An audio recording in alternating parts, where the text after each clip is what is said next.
Hello and welcome to This is Private Practice for the 3rd of April 2018.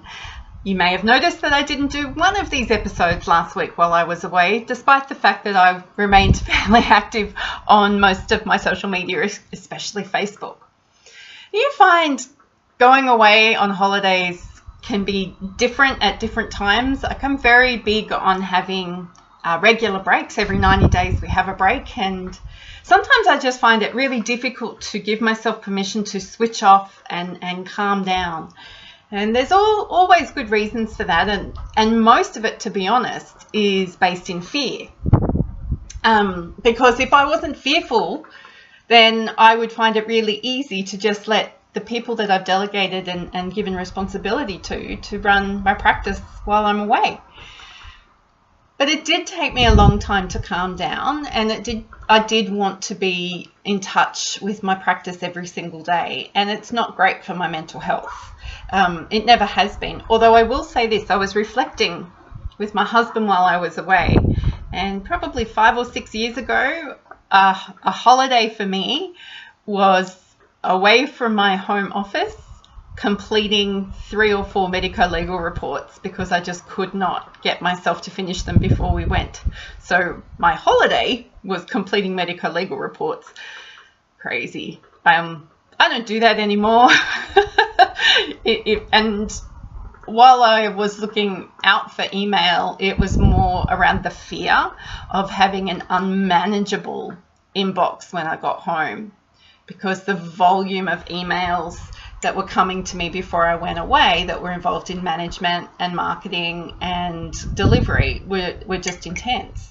And I find that a struggle, and I find it hard to let go. Unlike most business owners, when they're fearful, I'm scared that no one can do it as well as me, or that somebody might not do it the right way, or that people might misunderstand my intention. And that fear breeds an overzealousness or an overcommitment in terms of time and energy, and that just breeds increased fatigue, and it's just completely unnecessary. If you set yourself up well before you went away, which I did, if you delegate well to the people that you trust, I'm not sure if my delegation is great yet. I still think I have expectations that people can read my mind, or I think I've communicated something, and it's not until somebody needs to access my information that I realize I haven't communicated it very well. So I think that's something that I can work on. So I'm back today, and I'm grateful for insight and wisdom that I know that coming back to appointments and back-to-back sessions with clients or consultations or anything is bad for me on my first day. I do have quite a delivery heavy day tomorrow, and that's okay. But Thursday and Friday are really light on with delivery, and that's important because when we come back from leave, it can take us a little while to get back into the swing of things. If you've got a multi-clinician practice, or you've got more than one income stream, there'll be multiple things that will need your time and attention. And it's always really important to revisit those promises that you've made to yourself while you're away in terms of your habits. So most of us do some personal reflection about wanting to do some more self-care, so walking or nutrition or spending more time with family or craft projects or hobbies. I know I do that every time I go away, and if I don't implement 1 or 2 of those things when I get back from leave, it doesn't happen. So it's been nice for me to be back here at work. I didn't start until 10 this morning, so it was an ease into my day, but that was because I really didn't sleep very well last night. No reason, just sometimes that happens. And my inbox wasn't overflowing today. I haven't returned a lot of phone calls yet. They're on my to-do list for tomorrow. I did spend a lot of time finalizing the fatigue management program for my brain injury client. We're doing his final session tomorrow, and that took a lot more work than I remembered. I was not as organized for that as I thought I was. But now that program is amazing. I'm really looking forward to delivering that to him tomorrow. I've revised my calendar for the rest of the week, the rest of next week, and for the month. So I've got a clear understanding of things I may need to say no to. So managing time and energy and financial resources is as much about what you say no to as it is about what you say yes to.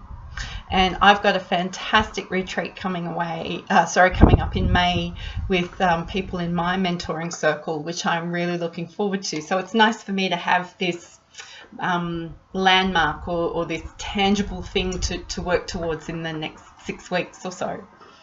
And I've also got the Success Mindset Masterclass happening at the end of May, which I'm really excited about running.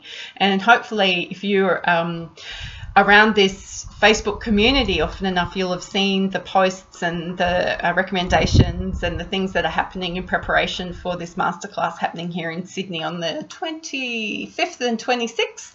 We have a cocktail event on the 24th if you really want to come to that. But it's going to be a great quarter.